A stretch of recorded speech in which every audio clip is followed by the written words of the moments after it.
الحمد لله رب العالمين والعاقبة للمتقين والصلاة والسلام على أشرف الأنبياء والمرسلين وعلى آله الطيبين الطاهرين الهادين وأصحابه الأكرمين أجمعين الرافعين لقواعد الدين. أما بعد فأعوذ بالله من الشيطان الرجيم. بسم الله الرحمن الرحيم. إنما يريد الله ليذهب عنكم الرجس أهل البيت ويطهركم تطهيرا. وقال الله سبحانه وتعالى: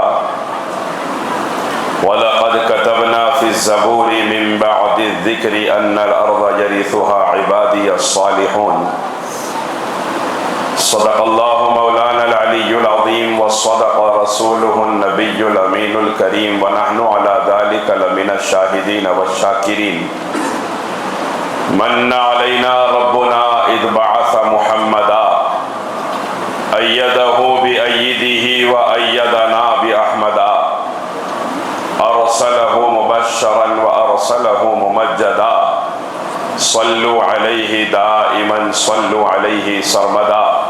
إن الله وملائكته يصلون على النبي يا أيها الذين آمنوا صلوا عليه وسلموا تسليما. اللهم صل وسلم وزد وبارك على سيدنا مولانا محمد طب القلوب ودوائها وعافية الأبدان وشفائها ونور الأبصار وضيائها وقوت الأرواح وغذائها كما تحب وترضى بأن تصلي عليه وعلى آله وأصحابه أجمعين والحمد لله رب العالمين.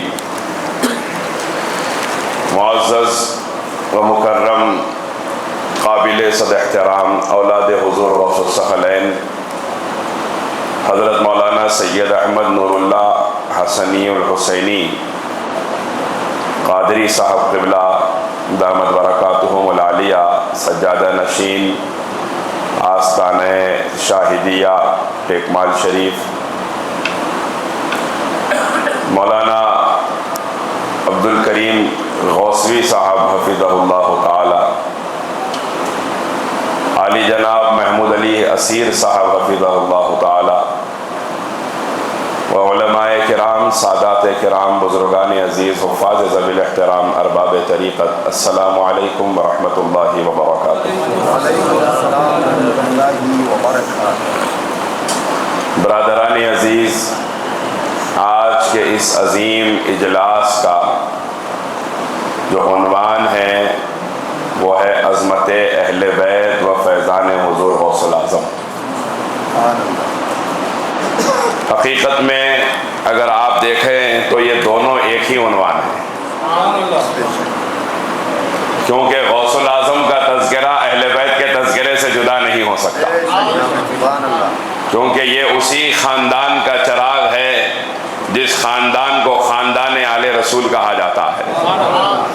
یہ اسی خاندان کا چراغ ہے جس خاندان کو خاندان مرتضیٰ کہا جاتا ہے، جس خاندان کو خاندان فاطمۃ الزہرا کہا جاتا ہے سلام اللہ علیہا. یہ اسی عظیم خاندان کا عظیم چراغ ہے جس نے عالم کو اپنے نور ایمانی سے منور فرما دیا ہے.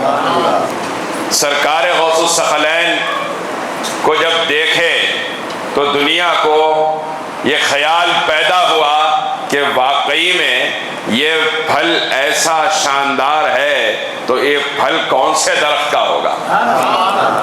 ایسا شاندار یہ پھل ہے تو اس کا تعلق کون سے درخت سے ہوگا؟ اور جب پھل کا یہ عالم ہے تو درخت کا عالم کیا ہوگا؟ جب دنیا نے رجوع کیا حضور غوث الثقلین کی بارگاہ میں کہ آپ ہیں کون، آپ کی کرامات بے مثال، آپ کو اللہ تبارک و تعالیٰ نے ولایت میں جو رتبہ عطا فرمایا وہ بے مثال، آپ کے ارشادات و تعلیمات بے مثال، آپ کی زندگی کا ایک ایک لمحہ اللہ نے خیر کا ذریعہ بنا دیا، آپ کی ذات کو سرچشمہ فیضان مصطفیٰ بنا دیا ہے۔ آخر آپ ہے کون کہ آپ کی ذات میں اتنی ساری خصوصیات ایک ساتھ جمع ہو گئی ہیں کہ آپ کے غلام شمال سے لے کر جنوب تک نظر آتے ہیں، مشرق سے لے کر مغرب تک نظر آتے ہیں۔ صرف عرب نہیں، عجم میں بھی آپ کے غلام نظر آتے ہیں، صرف یورپ نہیں، افریقہ میں بھی آپ کے غلام نظر آتے ہیں، دنیا کے ہر خطے میں آپ کا چرچا نظر آتا ہے، بلکہ ہزاروں کلومیٹر کی دوری پر آپ کے عاشقوں کے گھروں پہ کی چھتوں پہ چڑھا ہوا آپ کا جھنڈا نظر آ رہا ہے۔ آپ آخر ہے کون کہ آپ کی کیفیت دیکھ کر دنیا حیران ہے؟ آپ ہے کون جس کے آنے سے پہلے اس کے بڑوں نے جس کے سامنے گردن جھکانے کا اعلان فرمایا ہے؟ آپ ہے کون جس کے اعلان پہ ساری کائنات کے اولیاء گردن جھکاتے رہے؟ ارے آپ ہے کون؟ دنیا تو دنیا، عالم ارواح میں موجود اولیاء کی روحوں نے آپ کے سامنے گردنیں جھکائی ہیں۔ آپ کی یہ شان جس کی کرامتوں کا کوئی مقابلہ نہیں ہے، جس کو اللہ نے کائنات ولایت میں بے مثال پیدا فرمایا، جب دنیا نے رجوع ہو کے پوچھا آپ ہے کون جس کو اللہ نے یہ رتبہ دیا، غوث اعظم فرماتے ہیں انا الحسنی والمخدہ مقامی، مجھے یہ مقام اس لیے ملا ہے کیونکہ میں امام حسن کے گھرانے میں پیدا ہوا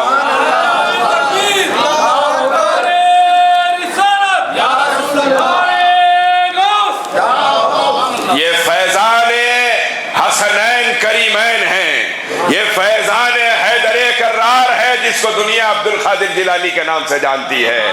اور آپ پوچھیں تو علامہ عبد الرحمن جامی جس کی کتاب پڑھے بغیر روئے بر صغیر کے کسی مدرسے میں کوئی عالم نہیں بن سکتا، وہ عبد الرحمن جامی، وہ عظیم عاشق رسول جس کے کلام ہم سنتے بھی ہیں، پڑھے بھی جاتے ہیں۔ زیر رحمت کن نظر برحال زارم یا رسول اللہ، غریبم بے نوائم خاک سارم یا رسول اللہ، جس جامی کا کلام تنم فرسود جا پاراز ہجرا یا رسول اللہ، دلم پجمردہ آواراز سیاں یا رسول اللہ، یہ وہی جامی ہے جنہوں نے پکارا یا محمد بمنے بے سرو ساما مددے، قبلہ دی مددے، کعبہ ایما مددے۔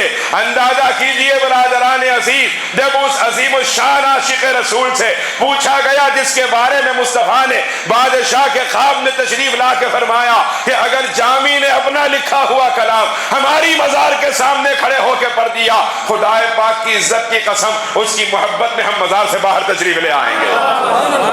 محبت ہو اگر سچی تو ایسے دن بھی آتے ہیں، وہ اپنے ناز برداروں کے خود ہی ناز اٹھاتے ہیں۔ شراب ابدیت ہر پینے والے کو نہیں پچتی، یہ وہ میں ہے جسے ظرف والے ہی پچاتے ہیں۔ علامہ عبد الرحمن جامی سے جب دنیا نے پوچھا اے عاشق رسول، اے عاشق علی مرتضیٰ، اے عاشق حسنین کریمین، اے عاشق خلفائے راشدین، آپ بتائیے غوث اعظم کی شان کیا ہے؟ علامہ جامی فرماتے ہیں یا علی درد و جہاں جز و نباشت مرتضیٰ، وہی لے گئے غوث اعظم کی نسبت کی طرف، وہی لے گئے جہاں اصل ہے غوث اعظم کی، وہی لے گئے جو غوث اعظم کے اجداد ہے، وہی لے گئے جہاں سے غوث اعظم کو فیض ملا ہے۔ کیا فرماتے ہیں اے علی آپ کے سوا کائنات میں کوئی مرتضیٰ نہیں ہے، تو رضا جو ید نبی با تو رضا جو ید خدا، آپ کی رضا میں مصطفیٰ کی رضا ہے، آپ کی رضا میں خدا کی رضا ہے۔ اس کے بعد علامہ جامی فرماتے ہیں نام یک چشمت حسن، نام دیگر چشمت حسین، آپ کی ایک چشم مبارک کا نام حسن مجتبیٰ ہے، دوسری چشم مبارک کا نام حسین شہید کربلا ہے۔ اس کے بعد فرماتے ہیں زاد و شد یک نور پیدا، نام او غوث الورا، اور ان دونوں کے ملنے سے ایک نور نکلا ہے، اس نور کو دنیا عبد القادر جیلانی کے نام سے جانتی ہے۔ غوث اعظم کی اصل یہ ہے کہ وہ حیدر کرار کی نسل میں پیدا ہوئے ہیں۔ غوث اعظم کی فضیلتوں کا سبب یہ ہے کہ وہ حسنین پاک کے خاندان میں پیدا ہوئے ہیں، جن کے دادا حسن مجتبیٰ ہیں، جن کے نانا ان کی والدہ کی طرف سے حسین شہید کربلا ہے۔ غوث اعظم کیا کہوں، حقیقت میں پوچھئے تو اہل بیت کے 11 اماموں کے سجادہ نشین کا نام غوث اعظم ہے۔ اہل بیت کے اماموں کے سجادہ نشین کا نام ہے غوث اعظم۔ کیوں؟ سرکار سیدنا امام حسن عسکری، آپ کے والد ہیں امام علی نقی، آپ کے والد ہیں امام علی تقی، آپ کے والد ہیں امام علی رضا، آپ کے والد ہیں امام موسیٰ کاظم، آپ کے والد ہیں امام جعفر صادق، آپ کے والد ہیں امام محمد الباقر، آپ کے والد ہیں سرکار امام سجاد امام زین العابدین، اور آپ کے والد ہیں سرکار امام حسین شہید کربلا، آپ کے والد ہیں مولا کائنات حیدر کرار مشکل کشا کرم اللہ تعالی وجہ الکریم ورضوان اللہ علیہم اجمعین، جو 11ویں نمبر پہ اللہ نے جس کو منصب غوثیت کبریٰ پر فائز فرمایا تھا، اس امام حسن عسکری کے وصال کا وقت قریب آیا تو آپ نے کیا کیا؟ امام حسن عسکری نے اپنا سجادہ، جس کو مصلی کو عربی میں سجادہ کہا جاتا ہے، جس میں نمازیں پڑھتے تھے، اور جو کچھ اپنے بزرگوں سے ملے ہوئے تبرکات تھے، وہ مصلی بھی اپنے بزرگوں سے ملا ہوا تھا، خاندان اہل بیت کا ورثہ تھا، وہ جو لوٹا تھا، جو آپ کی تسبیح وغیرہ تھی، ان تمام چیزوں کو جو خاندان اہل بیت کا ورثہ چلتا آ رہا تھا، اپنے وصال کے وقت میں اپنے ایک مرید کو بلایا، ارشاد فرمایا ایک کام کرنا کہ اس کو امانت کے طور پہ تمہارے پاس رکھنا، اور تمہارے پاس اس امانت کو رکھنا، اور جب انتقال کا تمہارے وقت آئے تو اپنی اولاد کو بتانا، اور اولاد سے کہنا کہ جب ان کے انتقال کا وقت آئے تو ان کی اولاد کو کہنا کہ یہ ہمارے خاندان اہل بیت کی وراثتیں ہیں، امانتیں ہیں، جب عبد القادر جیلانی پیدا ہو جائے تو یہ ساری امانتیں ان کے حوالے کر دینا، ساری امانتیں ان کے حوالے کر دینا۔ سجادے پر بیٹھنے کا حکم اجازت اسی کو ملتا ہے جو حقیقت میں وارث ہوتا ہے، اور غوث اعظم کے بارے میں امام حسن عسکری نے یہ وصیت کر کے بتا دیا، اہل بیت کے اماموں کا جانشین اگر کوئی کہلا سکتا ہے تو وہ عبد القادر جیلانی کی ذات ہے۔ رب کریم نے حضور غوث الثقلین کو یہ مقام عطا فرمایا، اور کیوں نہ ہو، وہ جس گھرانے میں پیدا ہوئے ہیں وہ علی کا گھر ہے، علی کا گھر بھی وہ گھر ہے کہ اس گھر کا ہر ایک بچہ جہاں پیدا ہوا شیر خدا معلوم ہوتا ہے، اس گھر کی خصوصیت ہی کچھ اور ہے، اس گھر کی شان ہی کچھ اور ہے، یہ ایسا نرالا گھرانہ ہے کہ آؤ در زہرا پر پھیلائے ہوئے دامن، یہ نسل کریموں کی لجبال گھرانہ ہے، یہ وہ گھرانہ ہے جس نے کربلا میں وفا کر کے دکھایا، میدان محشر میں بھی وفا کر کے دکھائے گا۔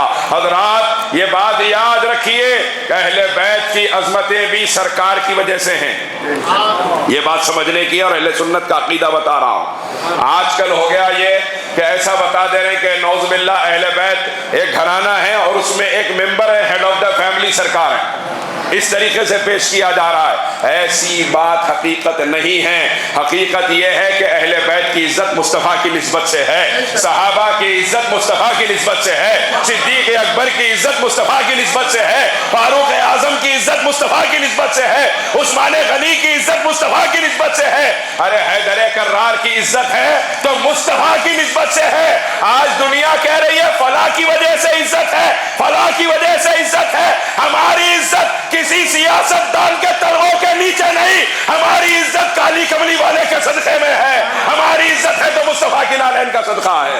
نعرہ تکبیر، نعرہ رسالت، نعرہ حیدری، نعرہ غوث۔ حضرات یاد رکھیے ہماری عزتوں کا سبب سرکار کی ذات ہے، کائنات کل کائنات کے عزت داروں کی عزت کا سبب سرکار کی ذات ہے، اور سرکار ہے تو سب کی عزت ہے، سرکار کے دم سے سب کی عزت ہے، اور سرکار کا خیال نہیں تو پھر کسی کی عزت نہیں ہے۔ جس کی عزت ہے مصطفیٰ کی نسبت کی وجہ سے ہے، اور مصطفیٰ کی نسبت نے جس کو عزت دار کر دیا تو کر دیا، اب قیامت کی صبح تک کوئی اس کا سر نیچے نہیں کر سکتا، کیونکہ حضور کی عطا ہے۔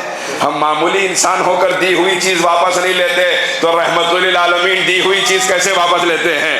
جب ہم نہیں لے سکتے تو وہ بھی واپس نہیں لیتے۔ ایک بار دے دیا تو پھر دے دیا، اور کیسے دیا کہ بے نواؤں کو وہ جب اذن روا دیتے ہیں بوذر و خنبر و سلمان بنا دیتے ہیں۔ حضرات عزیز وقار، یہ گھرانہ اور پھر اس گھرانے کی خصوصیت یہ ہے، جیسے ابھی اللہ امین الدین کو سلامت رکھے، جس انداز میں انہوں نے کلام پڑھا ہے میرے دل سے دعا نکلی، اللہ ان کی نسلوں کو مداح رسول بنا دے، ان کی نسلوں کو اللہ مداح اہل بیت بنا دے۔ جو سیدہ کی شان میں انہوں نے کلام پڑھا ہے، آپ میں جلوہ گر سید الانبیاء، کائنات میں ایک واحد ذات ہے جس کو یہ کہا جا سکتا ہے، کائنات میں صرف ایک ذات ہے جس کو یہ کہا جا سکتا ہے کہ آپ کی ذات میں سید الانبیاء جلوگر ہے، تو اس ذات کا نام سیدہ فاطمہ الزہرا ہے۔ کوئی اور ہے ہی نہیں کائنات میں جس کو کہا جائے، یا تو سیدہ ہے یا تو سیدہ کے بچے ہیں جن کو یہ کہا جا سکتا ہے، کیونکہ میرے آقا نے ارشاد فرمایا ہے، اس کو صواہق المحرقہ میں امام ابن حجر مکی رحمۃ اللہ علیہ نقل فرماتے ہیں، میرے آقا نے ارشاد فرمایا کہ جب تم میرے بعد مجھے دیکھنا چاہو تو تمہیں چاہیے کہ مجھے میرے اہل بیت کے اندر تلاش کرو، مجھے میرے اہل بیت میں تلاش کرو۔ اب یہاں ایک اور بات سمجھنے کی ہے کہ اہل بیت میں تلاش کرو جب حضور نے فرمایا تو ہم نے حضور میں کس کو تلاش کیا ہے؟ اہل بیت میں حضور کو تلاش کر رہے ہیں، اور حضور کو کس میں حضور میں کس کو تلاش کیا؟ یہ سمجھنے کی بات ہے کہ دیکھا ہے خدا نے، خدا کو کسی نے تو بتا دے، دیکھا ہے خدا کو کسی نے تو بتا دے، جتنوں کو نظر آئے محمد صلی اللہ علیہ وسلم۔ ارے وہ ذات جس کو رب کریم نے ثم دنا فتدلی فکان قاب قوسین او ادنی کی منزلوں تک پہنچایا، اور جب آپ تشریف لائے اتنی قدر قریب، اس قدر قربت ہوئی اپنے یار سے کہ مصطفیٰ نے فرمایا من رآنی فقد رأى الحق، جس نے مجھے دیکھا ہے اس نے خدا کو دیکھا ہے۔ ارے جس کا جلوہ دیکھنا خدا کا جلوہ کہلاتا ہے، اگر کوئی اس کو دیکھنا چاہے اس کے لیے جلوہ ہے تو حسن مجتبیٰ کا جلوہ ہے، شہید کربلا کا جلوہ ہے۔ آپ اندازہ کیجئے حضور کہاں لے جا رہے ہیں اپنے شہزادوں کی عظمت کو، اور یہ حضور بیان فرما رہے ہیں۔ دیکھیے ہم تو وہی بولیں گے جو حضور نے فرمایا ہے، ہم اپنی مرضی سے نہیں بولیں گے، ہم غلو کر کے نہیں بولیں گے، نہ عظمت اہل بیت میں غلو کریں گے نہ عظمت صحابہ میں غلو کریں گے، کیونکہ ہم جانتے ہیں ہمارے بزرگوں کا مسلک اعتدال ہے، ہم جانتے ہیں غوث الاعظم کا مسلک اعتدال ہے، ہم جانتے ہیں غریب نواز کا مسلک اعتدال ہے، ہم جانتے ہیں بندہ نواز کا مسلک اعتدال ہے۔ اب کسی نئے ٹھیکیدار کی ہم نہیں سنیں گے اور کسی اور کی مان کے ہم غلو نہیں کریں گے، لیکن حقیقت کیا ہے؟ مصطفیٰ فرما رہے ہیں جو مجھے دیکھنا چاہتا ہے وہ میرے اہل بیت میں تلاش کرے، اور پھر کیا فرما رہے ہیں؟ جو خدا کو دیکھنا چاہتا ہے وہ مجھے دیکھے، اور جو مجھے دیکھنا چاہتا ہے وہ حسن و حسین کا چہرہ دیکھے۔ آپ اندازہ کیجئے کیا گھرانہ ہے، اور پھر حسن و حسین علیہم السلام جس کے شہزادے ہیں۔ میں کبھی سوچتا ہوں کہ اللہ نے کیا شان دے دی ہے اقبال کے کلام کو کہ اپنے پرائے سب پڑھتے ہیں۔ اقبال کا عقیدہ ماننے والے بھی کلام پڑھتے ہیں، اقبال کا عقیدہ نہ ماننے والے بھی کلام پڑھتے ہیں، اور میں تو دیکھتا ہوں کہ نہیں ماننے والے اقبالیات پہ زیادہ بولتے ہیں، نہیں ماننے والے زیادہ بولتے ہیں۔ بار بار درس اقبالیات رکھے جاتے ہیں، محفل رکھے جاتی ہے، علامہ اقبال کے لیے ذرا عقیدہ بھی پوچھو علامہ اقبال کا کیا ہے۔ علامہ اقبال فرماتے ہیں رشتہ آئین حق زنجیر پاس فرمانے جناب مصطفیٰ۔ اقبال فرماتے ہیں کہ اگر اللہ کے قانون کی زنجیر میرے پیروں میں نہ ہوتی، اگر اللہ کے قانون کی زنجیر میرے پیروں میں نہ ہوتی، پاس فرمانے جناب مصطفیٰ، اگر میری آنکھوں کے سامنے مصطفیٰ کی احادیث نہ ہوتی، ورنہ گردے تربت اشگردید میں سجدہ بر خاک او باشید میں، خدا کی قسم میں کعبے کی بجائے فاطمہ زہرا کی مزار کا طواف کرتا، فاطمہ زہرا کی مزار کو سجدہ کرتا۔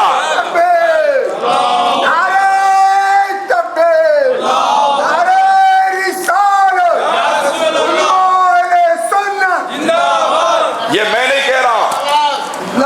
میں نہیں کہہ رہا ہوں، علامہ اقبال کہہ رہے ہیں ورنہ گردے تربت دشگردید میں، اللہ اکبر، سجدہ پر خاک او پاشید میں۔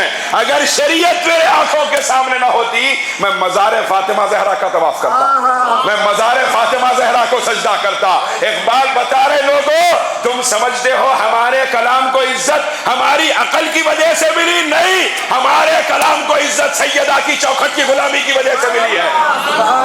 ہماری ذات کو عزت سیدہ کی چوکھٹ کی غلامی کی وجہ سے ملی ہے۔ کیوں کہ خدا جسے اوج کمال دیتا ہے در رسول در بطول کی چوکھٹ پہ ڈال دیتا ہے۔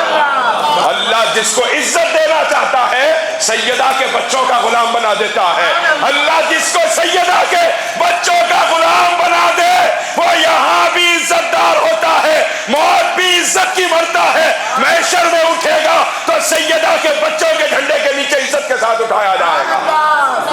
اور جو ان کا نہ ہوا اس کے ذکر کی ہمیں ضرورت نہیں ہے، جو ان کا نہ ہوا اس سے ہمیں مطلب نہیں ہے، لیکن ہمارا عقیدہ اپنی مرضی سے نہیں ہے، ہمارا عقیدہ مصطفیٰ کے ارشادات کی وجہ سے ہے۔ اقبال فرماتے ہیں مریم از یک نسبت عیسیٰ عزیز وز سے نسبت حضرت زہرا عزیز۔ اقبال فرماتے ہیں بی بی مریم کو ایک نسبت عیسیٰ ہے جس کی وجہ سے ان کو اللہ نے عزت عطا فرمائی، وز سے نسبت، اور 3 نسبتوں سے سیدہ پاک کو اللہ نے عزت عطا فرمائی ہے، اور وہ تینوں نسبتیں کیا ہیں؟ نور چشم رحمت للعالمین، امام اولین و آخرین۔ اقبال فرماتے ہیں اس ذات کی آنکھوں کی ٹھنڈک ہے جو ساری کائنات کے لیے رحمت بن کر تشریف لائے ہیں، جو ساری کائنات کی آنکھوں کی ٹھنڈک ہے، ان کی آنکھوں کی ٹھنڈک ہے تو سیدہ فاطمہ زہرا ہے۔ امام اولین و آخرین، وہ ذات جو اولین و آخرین کی امام ہے، ان کی آنکھوں کا نور کون؟ سیدہ کائنات ہے۔ اقبال فرماتے ہیں 92 تاجدار حلتا مرتضی مشکل کشا شیر خدا۔ اقبالیات کا درس دینے والوں ذرا اقبال کا عقیدہ بھی دیکھو، اقبال کے عقیدے میں علی کو مشکل کشا کہا جاتا ہے، اقبال کے عقیدے میں علی کو شیر خدا کہا جاتا ہے۔ ارے ذرا غور تو کیجئے، دوسری نسبت اقبال فرما رہے ہیں وہ یہ ہے کہ وہ بیوی ہے تو اس ذات کی جو مرتضی ہے، مشکل کشا ہے۔ اور کیسا مشکل کشا؟ صرف وہ مشکل کشا نہیں، اس کی نسبت سے اس کے گھرانے میں پیدا ہونے والا 12 نسلوں کے بعد پیدا ہونے والا عبد القادر بھی مشکل کشا بن کے پیدا ہوتا ہے، 12 نسلوں کے بعد پیدا ہونے والا معین الدین بھی مشکل کشا بن کے پیدا ہوتا ہے۔ یہ گھرانہ اس ذات کا جس کا تذکرہ اقبال کر رہے ہیں، مرتضی مشکل کشا شیر خدا، اور وہ خدا کا ایسا شیر ہے جس کے جوہر کو دیکھ کے دنیا پکار اٹھی شاہ مرداں، شیر یزداں قوت پروردگار، لا فتح الا علی لا سیف اللہ ذوالفقار۔ پھر اس کے بعد مادریں مرکز پرکار عشق، مادریں قافلہ سالار عشق۔ اقبال فرماتے ہیں کہ ماں ہے تو اس ذات کی جو عاشقوں کی کائنات میں مرکز کہلاتے ہیں، وہ امام حسن مجتبیٰ ہے۔ پھر فرماتے ہیں کہ اگر ماں ہے تو اس امام کی جو قیامت تک کے عاشقوں کا قافلہ سالار بن کے دنیا میں تشریف لایا ہے، وہ قافلہ سالار امام حسین ہے۔ آپ اندازہ کیجئے جب ایسے گھرانے سے نسبت عطا فرمائی تو پھر شہزادے بھی ویسی شان والے عطا فرمائے، رب کریم نے شہزادے بھی ویسی شان والے عطا فرمائے۔ اور میرے آقا صلی اللہ علیہ وسلم نے تو ان کی عظمتوں کے انبار لگا دیے ہیں۔ میرے آقا کیونکہ جانتے تھے بعد میں کیا ہونے والا ہے، ان سے جھگڑے ہوں گے، ان کی مخالفتیں ہوں گی، ان کے بارے میں کیا کیا کہا جائے گا، میرے آقا صلی اللہ علیہ وسلم سب جانتے تھے۔ اور میرے آقا نے کیا کیا اور رب کریم نے کیا کیا، انما یرید اللہ لیذھب عنکم الرجس اہل البیت ویطہرکم تطہیرا۔ بے شک اللہ نے چاہا کہ گندگی کو دور کر دیں اہل بیت سے اور پاکی کو ان کے قریب کر دے۔ کیوں اللہ نے اپنے ذمہ لے لیا؟ ذرا آپ اندازہ تو کیجئے کہ کسی چیز کو صاف کرنے کی ذمہ داری 4 سال کے بچے کو دی جائے تو اس کے صاف کرنے کا معیار الگ ہوتا ہے، کسی کپڑے کو صاف کرنے کی ذمہ داری 8 سال کے بچے کو دی جائے تو اس کے صاف کرنے کا معیار الگ ہوتا ہے، کسی چیز کو صاف کرنے کی ذمہ داری 15 سال والے کو دی جائے تو اس کے صاف کرنے کا معیار الگ ہوتا ہے، کسی چیز کے صاف کرنے کی ذمہ داری 25 سال والے کو دی جائے تو اس کے صاف کرنے کا معیار الگ ہوتا ہے. جو جتنا بڑا ہوتا ہے وہ اس اعتبار سے صاف کرتا ہے, اس اعتبار سے پاک کرتا ہے. رب کریم نے بتا دیا کہ مخلوق میں نے یہ ذمہ داری ان کو پاک کرنے کی کسی کو دی ہی نہیں, کہ ہے کون روئے زمین پر جو ان کو پاک کرے, کوئی اور ان کو پاک نہیں کرے گا. پروردگار اپنے دست قدرت سے اہل بیت کی پاکی کا اعلان فرما رہا ہے. نہ کوئی پروردگار کی پاکی کو جان سکتا ہے, نہ اہل بیت کی پاکی کی عظمت کو پہچان سکتا ہے. یہ ہے خاندان اہل بیت, یہ ہے خاندان حیدر کرار, یہ ہے خاندان حسنین کریمین, جس کے گھر میں ظلم پر ظلم ہوا لیکن آج بھی خاندان سر چڑھ کے بول رہا ہے. میں آپ سے بتاؤں 11 نسلوں تک مولا کائنات سے لے کر امام حسن عسکری تک ایک بھی ایسے نہیں ہیں جن کی موت بیماری کی وجہ سے ہوئی ہے. ایک بھی ایسے نہیں ہے, ایک بھی نہیں ہے. پورا خاندان اہل بیت شہید کیا گیا, پورا خاندان. امام اسماعیل عارج امام جعفر صادق کے صاحبزادے ہیں, ان کو زندہ دفنایا گیا ہے. امام جعفر صادق کی حیات میں دفنایا گیا, زندہ دفنایا گیا. امام موسیٰ کاظم کو شہید کیا گیا, امام علی رضا کو شہید کیا گیا, امام حسن عسکری کو شہید کیا گیا, ہمارے جد اعلیٰ امام زید کو شہید کیا گیا. اور کیسے شہید کیا گیا؟ 4 سال تک امام زید کا لاشا چوراہے پہ لٹکتا رہا ہے, 4 سال تک, اور تر و تازہ لٹک رہا ہے. اللہ بتا رہا ہے یہ پھول مرجھانے والے نہیں ہیں, اور انہی کی خوشبو سے عالم مہکتا ہوا نظر آئے گا. 4 سال تک امام زید کا لاشا لٹکتا رہا. لیکن یہ بھی بات آپ کے سامنے واضح کر دوں کہ ہم غلامان اہل بیت اطہار, ہم اگر سنی ہیں تو ہم پر لازم ہے کہ اصحاب رسول سے محبت کی جائے. اور امام زید شہید مظلوم, جن کے واقعے کو کربلا ثانی کہا جاتا ہے, آپ کے نام کے ساتھ خاص طور سے شہید کہا جاتا ہے, شہید مظلوم کہا جاتا ہے. امام زید, آپ کی شہادت کی وجہ کیا ہے؟ عباسیوں کے خلاف امام زید کھڑے ہوئے تھے, اور امام زید اس امام کا نام ہے امام اعظم ابو حنیفہ, آپ ہی کے ہاتھ پہ بیعت کیے ہیں. امام اعظم ابو حنیفہ کے پیر ہیں امام زید. اور جب آپ کے پاس کچھ لوگ آئے, آ کے کہنے لگے کہ اے امام, ہم 80,000 کا لشکر آپ کا ساتھ دینے کے لیے تیار ہے, بس ایک کام کر دیجئے کہ آپ نعوذ باللہ ابو بکر عمر رضی اللہ عنہما سے اپنی لا تعلقی کا اعلان کر دیجئے, ان سے بیزاری کا اعلان کیجئے, ان سے تعلق نہیں ہے یہ اعلان کر دیجئے. امام زید شہید مظلوم. امام ابن حجر مکی نے اور سوائق المحرقہ میں لکھا, جلال میں آ کے کھڑے ہوئے, ارشاد فرمایا تم محب اہل بیت نہیں ہو بلکہ تم گستاخ صحابہ رافضی ہو. اور یہ کہنے کے بعد امام زید, امام ابن حجر فرماتے ہیں مکی کہ سب سے پہلے جس نے صحابہ کے گستاخ کو رافضی کہہ کے پکارا ہے وہ امام زید کی ذات ہے. کون ہے امام زید؟ امام باقر کے چھوٹے بھائی, امام زین العابدین کے صاحبزادے. اور خاص بات یہ ہے خاندان اہل بیت کے پہلے مفسر قرآن ہیں. اور وہ امام زید, آپ کی شان کیا ہے؟ جب کہا گیا کہ ان سے لا تعلقی کا اعلان کیجئے تو آپ نے فرمایا تم گستاخ صحابہ رافضی ہو, تم محب اہل بیت نہیں ہو. یہاں تک کہ وہ لوگ امام زید کو چھوڑ کر چلے گئے, اور یہاں تک کہ تنے تنہا شہید ہو گیا علی کا شہزادہ, اپنا لاشا چوراہے پہ لٹکا لیا علی کی اولاد نے, لیکن صدیق اکبر اور فاروق اعظم کی شان میں ایک جملہ بھی غلط سننے کو گوارا نہیں کیا ہے. دوسری طرف جہاں حب اہل بیت کا معاملہ ہے, جہاں مولا علی کا معاملہ ہے, تو پھر مولا علی کی عظمت, مولا علی کی رفت کو کھل کے بیان کیجئے. امام شافعی نے فرمایا تھا ہم وہ لوگ ہیں کہ جب ہم اہل بیت کی شان بیان کرتے ہیں تو لوگ ہمیں رافضی سمجھتے ہیں, اور جب ہم صحابہ کی شان بیان کرتے ہیں تو لوگ ہمیں خارجی سمجھتے ہیں. بلکہ ہم نہ رافضی ہیں نہ خارجی, ہم سنی ہیں. ہم کیا ہیں؟ سنی. اور ہمارا کام کیا ہے؟ ہم جب اہل بیت کی شان بیان کرتے ہیں مخلوق کو, عوام کو سنانے کے لیے نہیں بیان کرتے, علی مرتضیٰ کو سنانے کے لیے بیان کرتے ہیں. اور ہم جب خلفائے راشدین کی شان بیان کرتے ہیں تو تو مجمع کو سنانے کے لیے نہیں بیان کرتے، صدیق اکبر فاروق اعظم کو سنانے کے لیے بیان کرتے ہیں۔ کیوں کہ یہ سن کے راضی جس سے ہو گئے، آمنہ کے لال اس سے راضی ہو جاتے ہیں، اور آمنہ کے لال جس سے راضی ہو جائے خدا اس سے راضی ہو جاتا ہے، اور خدا جس سے راضی ہو جائے دونوں عالم اس کے سوار دیے جاتے ہیں۔ حضرات گرامی، یہ بات درمیان میں ذہن میں آئی، آپ کی خدمت میں پیش کر دیا، لیکن آپ کی خدمت میں عرض کروں کہ حضرات اہل بیت اطہار کی محبت کو لازم پکڑ لیجئے۔ اس خاندان کی محبت ہمارے لیے لازم کر دی گئی۔ میرے آقا نے ارشاد فرمایا میرے خاندان کی، میرے اہل بیت کی محبت کو میری امت پر واجب کر دیا گیا۔ یہ ایسا نہیں ہے کہ آپ کرے تو ثواب ہے، نہیں کرے تو کچھ بھی نہیں، کرے تو ثواب ہے، نہیں کرے تو عذاب ہے۔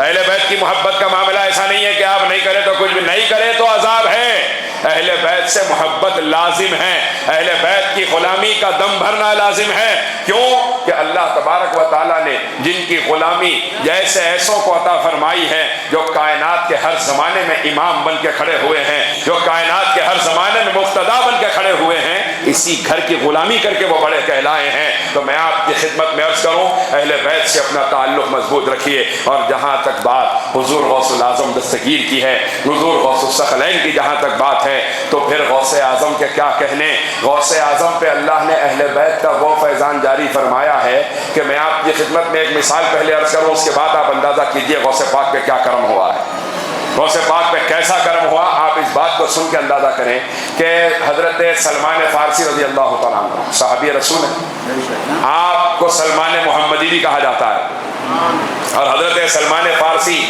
آپ کی خصوصیت یہ ہے کہ حضور نے فرمایا تھا کہ سلمان تم میرے اہل بیت سے، جبکہ وہ ہیں باہر کے، لیکن حضور نے شامل فرما لیا۔ آج کوئی شامل نہیں کر سکتا، یہ تنہا احمد مختار کا اختیار ہے، وہ جس کو چاہے شامل فرمائے، جس کو چاہے باہر نکال دے، ان کی مرضی ہے۔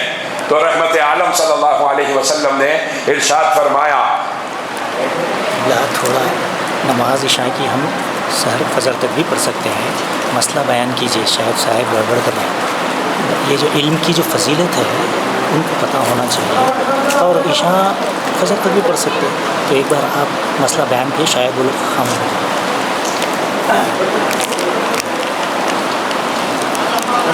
تو حضرات ہم انشاءاللہ درود شریف پڑھی، اللہم صلی علی سیدنا مولانا محمد۔ انشاءاللہ ہم جلسے کے اختتام پر عشاء کی نماز یہاں باجماعت ادا کی جائے گی انشاءاللہ، آپ تمام تشریف رکھیں۔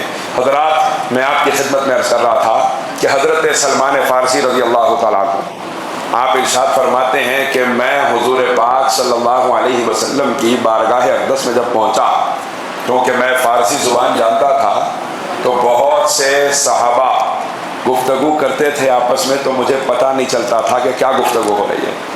رحمت عالم صلی اللہ علیہ وسلم جو گفتگو فرماتے مجھے احساس نہیں ہوتا کبھی کہ کیا گفتگو ہو رہی ہے، کیونکہ وہاں پہ عربی میں بات ہوتی تھی اور میں فارسی جانتا تھا۔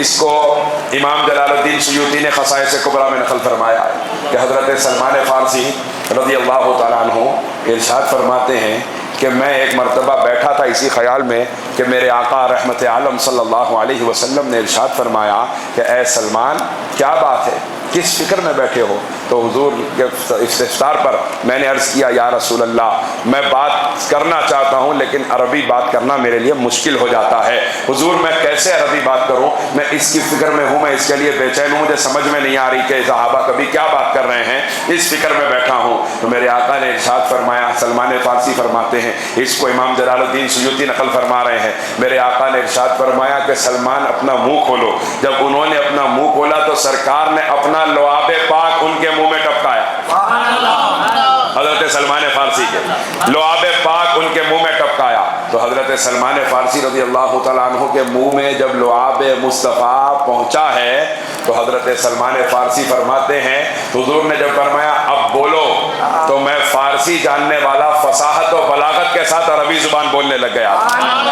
تو ایک مرتبہ لعاب پاک مصطفیٰ، ایک مرتبہ لعاب پاک مصطفیٰ سلمان فارسی کے منہ میں چلا جائے تو ان کے علم کا یہ عالم ہے، عبد القادر وہ ہے جس کے منہ میں 7 مرتبہ مصطفیٰ نے اپنا لعاب ڈالا ہے اور بتایا ہے کہ عبد القادر مصطفیٰ کے فیضان کا مرکز بن کر پیدا ہوئے ہیں۔ ایک مرتبہ لعاب مصطفیٰ منہ میں جائے، سلمان فارسی فرماتے ہیں زبان ساری مجھے بولنا آ گیا، غوث اعظم کے منہ میں 7 مرتبہ مصطفیٰ کا لعاب گیا ہے۔ آپ اندازہ کیجئے پھر غوث اعظم کے علم کا کیا عالم ہوگا۔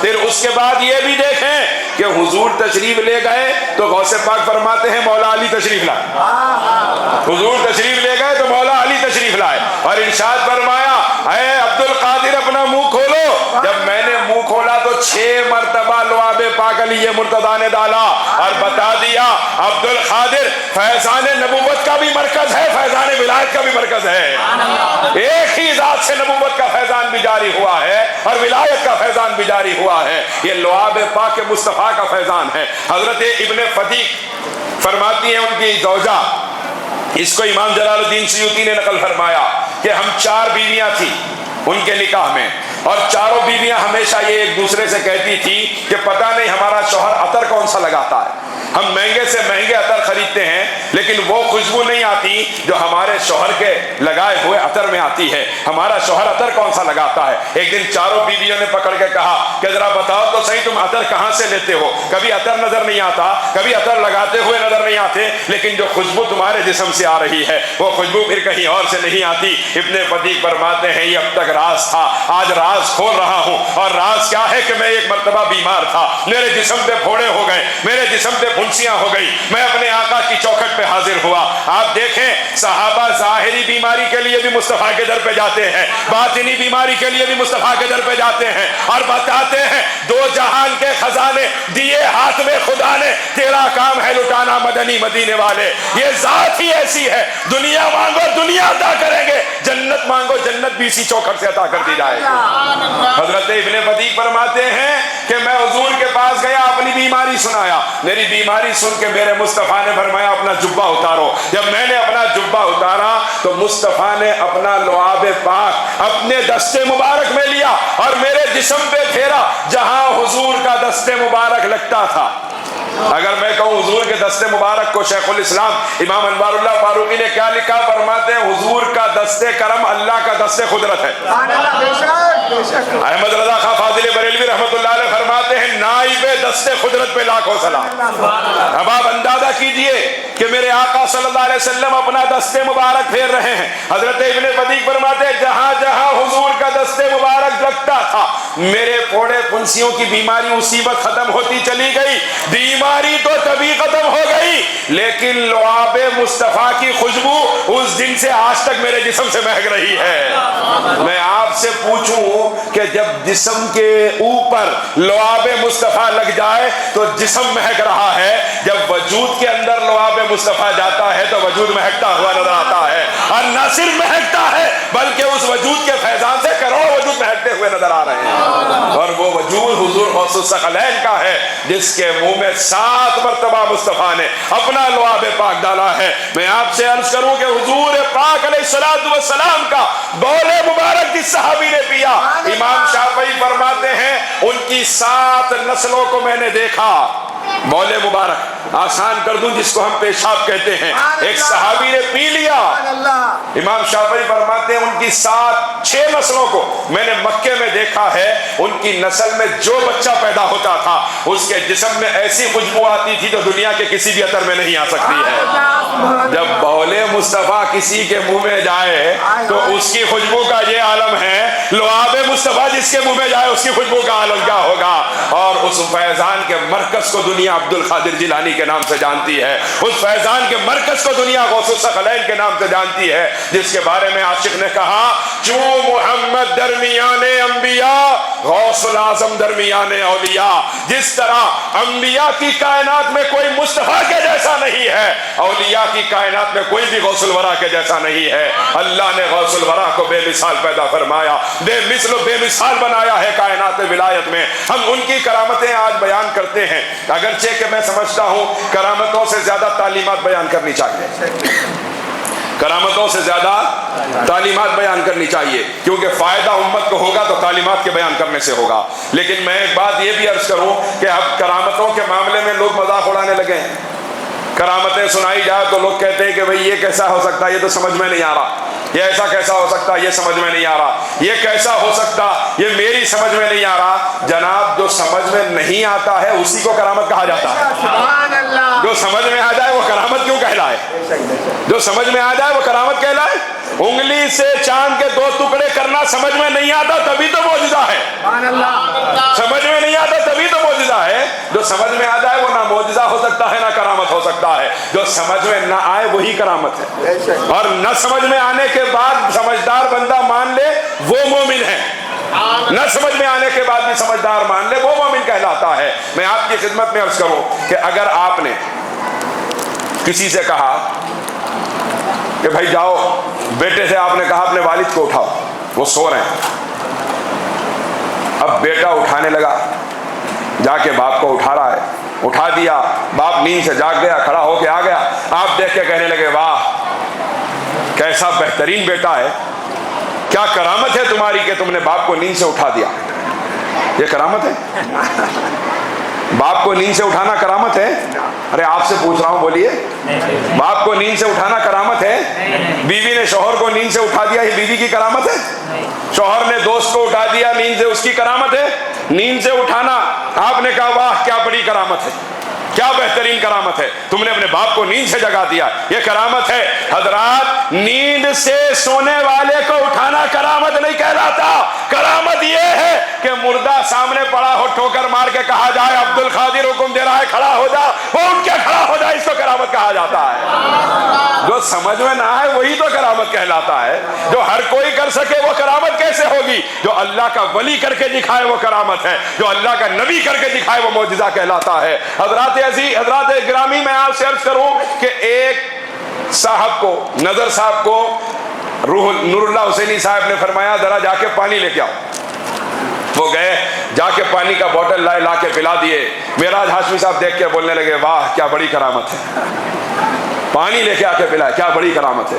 کرامت ہے یہ تو 5 سال کا بچہ بھی پلا دے گا نا، وہ بچے کی کرامت ہے۔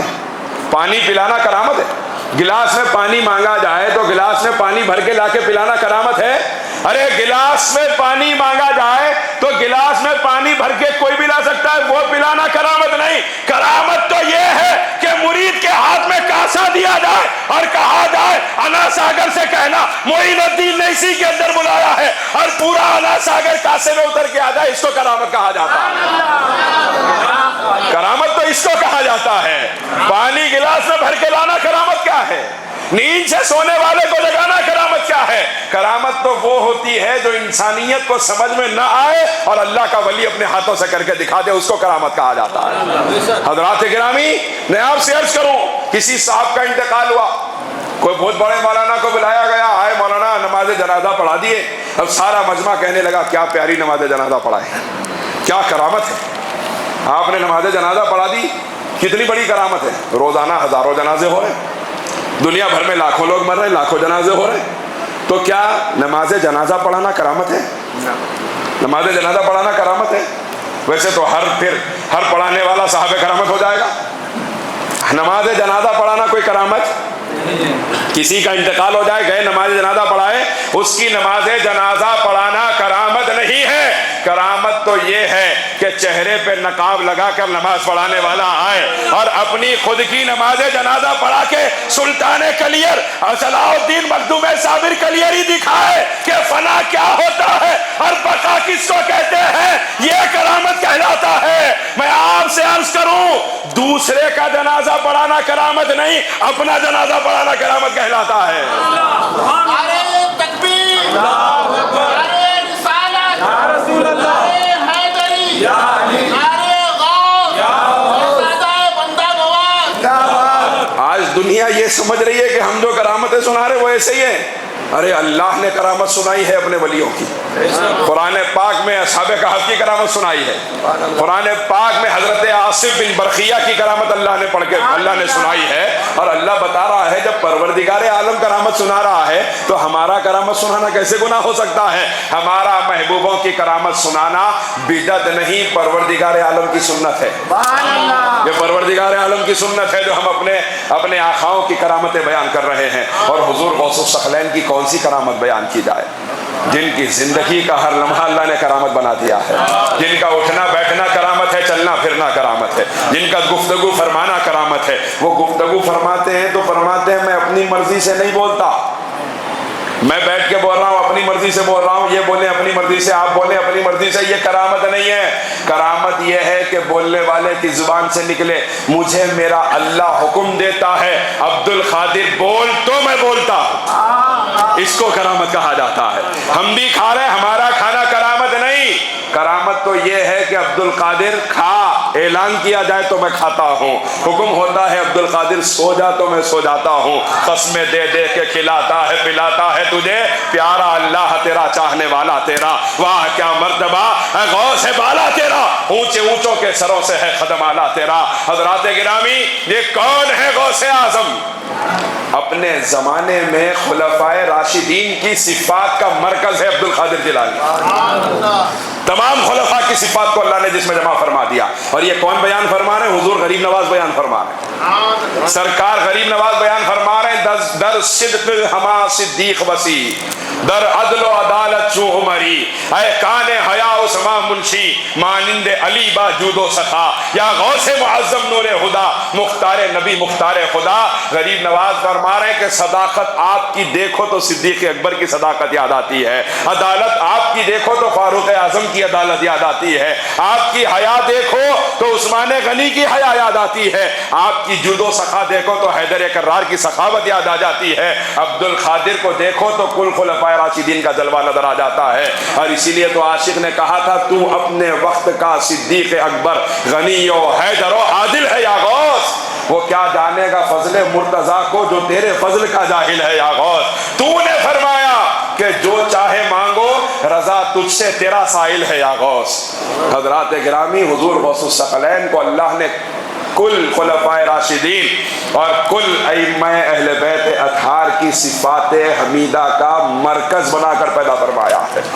آپ کا اٹھنا بیٹھنا کرامت ہے، چلنا پھرنا کرامت ہے، لیکن ایسی ذات کی جب زندگی کو آپ غور کریں گے تو پتہ چلے گا کہ کیا حضور غوث پاک نے ہمیشہ صرف کرامتیں ہی دکھائی ہیں؟ وہ ذات جس کے کہنے پر 7 سال کی عمر میں بچہ زندہ ہو گیا تھا، 7 سال کی عمر میں جس کے کہنے پر بچہ زندہ ہو گیا، اس ذات کو دنیا نے دیکھا 25 سال تک جنگلوں میں پھرتے رہے، اللہ کی عبادت کرتے رہے، 25 سال تک جنگلوں میں پھرتے رہے، اللہ کی عبادت کرتے رہے، اللہ کو راضی کرتے رہے، اور مل جائے حلال جو ملا وہی کھایا، اور حرام سے اپنے آپ کو بچاتے رہے۔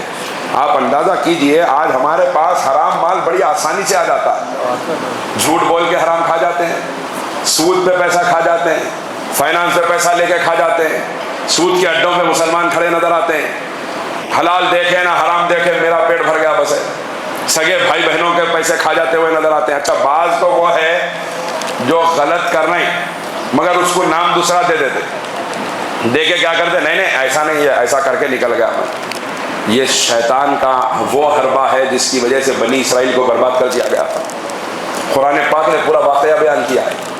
بنی اسرائیل کو حکم ہوا کہ ہفتے کے دن مچھلی کا شکار نہیں کرنا۔ اب بنی اسرائیل نے ہفتے کے دن مچھلی کا شکار تو نہیں کیا، لیکن دیکھا کہ ہفتے کے دن مچھلیاں اوپر آ رہی ہیں۔ آزمائش تو ایسی ہوتی ہے پروردگار عالم کی۔ تو اب ہفتے کا دن آیا تو مچھلیاں ساری اوپر آ گئی۔ اب جب مچھلیوں کو دیکھا تو دل للچانے لگا، اتنی سامنے اتنی ساری مچھلیاں ہیں، اب شکار کرنے کی اجازت نہیں ہے۔ اتوار کے دن جاؤ تو ویسے نظر نہیں آ رہی ہے، پیر کے دن جاؤ تو نظر نہیں آ رہی، بڑی فکر میں ہے کیا کریں۔ تو شیطان انسان کی صورت میں آیا اور آ کے بولا ایک کام کرو کہ یہ جو نہر ہے نا، یہاں سے پانی کا ایک الگ راستہ بناؤ، اور اس راستے کے کونے پہ، یہ قرآن بیان کر رہا ہے سارا واقعہ، اس راستے کے کونے پہ ایک بڑا ہاؤس بنا دو۔ جب ہفتے کا دن آئے اور مچھلیاں زیادہ ہو جائیں تو اس راستے پہ جو باڑ لگا کے پانی کو روکو گے اس کو کھول دو، وہ کھل جائے تو ساری مچھلیاں تمہارے حوض میں جمع ہو جائیں گی، اور جب مچھلیاں جمع ہو جائے تو راستہ پھر بند کر دو۔ جب اتوار کا دن آئے تو اس حوض میں سے مچھلیوں کا شکار کر لو۔ راستہ بتا دیا کہ نہیں بتایا؟ ہفتے کے دن شکار نہیں بھی کرے اور شکار کر بھی لیے، ایسا راستہ بتا کے چھوڑ دیا۔ جیسا آج ہمارے پاس نکال لیتے کچھ بھی، آخر میں کچھ بھی نہیں سمجھ میں آیا تو کاروبار میں اتنا تو چلتا ہوں صاحب، بول رہے نہیں بول رہے، اتنا تو چلتا کاروبار میں، اتنا نہیں کرے تو کاروبار کیسا ہوتا؟ اتنا اتنا کچھ بھی نہیں چلتا. سرکار کی شریعت ہے، کسی کے ابا جان کی جاگیر نہیں ہے، کوئی نہیں بدل سکتا. جو لکھا گیا، جو بولا گیا وہی کرنا ہے، اپنی مرضی سے کچھ نہیں کیا جا سکتا. اتنا تو چلتا مصحف، اتنا چلتا یا اتنا چلتا، کتنا چلتا خبر میں معلوم ہوتا. اتنا اتنا چلتا بولنے والوں کو. اگر کسی کی زبان سے ایسے الفاظ نکلتے ہیں تو اسے توبہ کر لینی چاہیے، اسے توبہ کرنی چاہیے. اب آپ دیکھیے برادران عزیز، ان لوگوں نے ویسے ہی کیا جیسا شیطان بولا، اور مچھلی پوری جمع کر لیے. اتوار کے دن مچھلی کا شکار کیا اور خوب کھائے بھی، بیچے بھی، کمائے بھی، سب ہو گیا. موسیٰ علیہ السلام ابھی کوہ طور پہ تشریف لے گئے، اور یہاں پہ یہ سارا اپنی مرضی کا کام قوم کر رہی ہے. اس میں سے 3 طبقے ہو گئے. ایک طبقہ وہ تھا جس نے کہا کہ ہم تمہارے جرم میں تمہارے ساتھ شریک نہیں،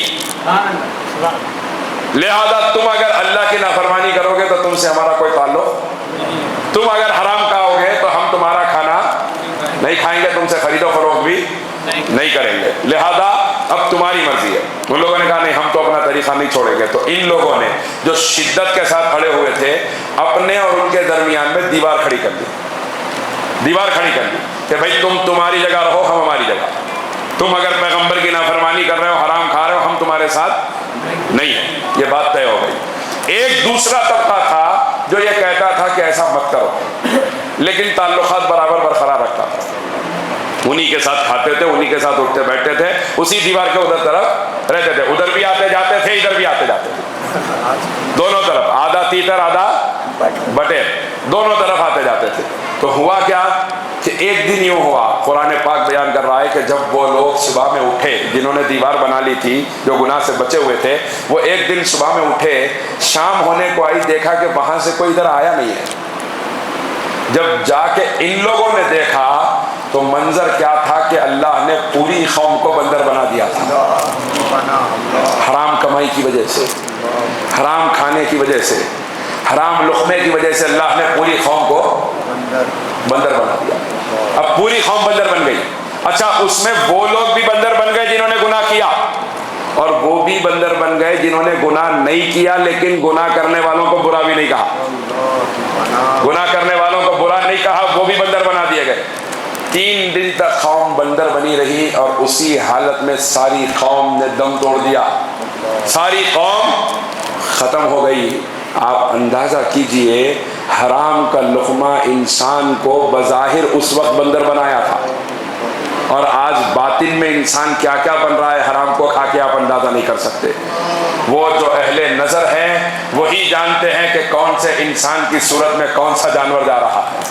اسی لیے حضرت برہنہ شاہ صاحب قبلہ رحمۃ اللہ علیہ کے واقعات میں کیا ہے کہ آپ نے جب اورنگزیب عالمگیر کا لشکر آتا ہوا دیکھا تو چادر اوڑھ لی. لوگوں نے پوچھا کہ حضرت ابھی چادر کیوں اوڑھ رہے ہیں؟ حضرت کا عرس بھی چل رہا ہے اس وقت. پوچھا کہ حضرت چادر کیوں اوڑھ رہے ہیں آپ؟ تو حضرت نے فرمایا، جب اس آدمی کو اپنی چادر کے اندر لیا تو آپ نے بتایا کوئی خنزیر نظر آتا ہے، کوئی بندر نظر آتا ہے، کوئی کتا نظر آتا ہے، کوئی بلی نظر آتا ہے. فرمایا ان تمام جانوروں سے کس بات کا پردہ کروں؟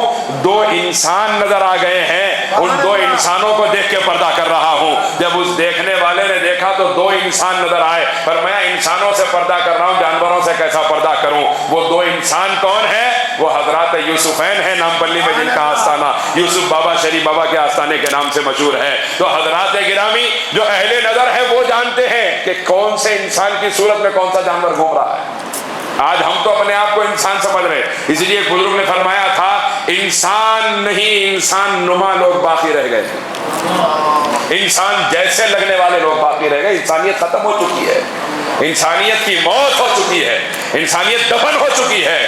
آپ دیکھیں، لیکن وہ قوم ایک مرتبہ پورے ہیلے کے ساتھ حرام کھائی تو اس قوم کو بندر بنا دیا گیا. لیکن آج کا مسلمان کروڑوں کھا جا رہا، اربوں کھا جا رہا. بعض تو ایسے ہے پورا شہر کھا گیا، ابھی تو ڈکار نہیں لے رہا. بھائیوں کا کھا جا رہا، بہنوں کا کھا جا رہا، رشتہ داروں کا کھا جا رہا، کس کا بھی بس نہیں ہو رہا. اور یہ سمجھ رہا میں مالدار ہو گیا. مالدار نہیں، مال کا چوکیدار ہے. یہ مرے گا، اس کا بیٹا چوکیداری پہ بیٹھے گا، وہ مرے گا، اس کا بیٹا چوکیداری پہ بیٹھے گا.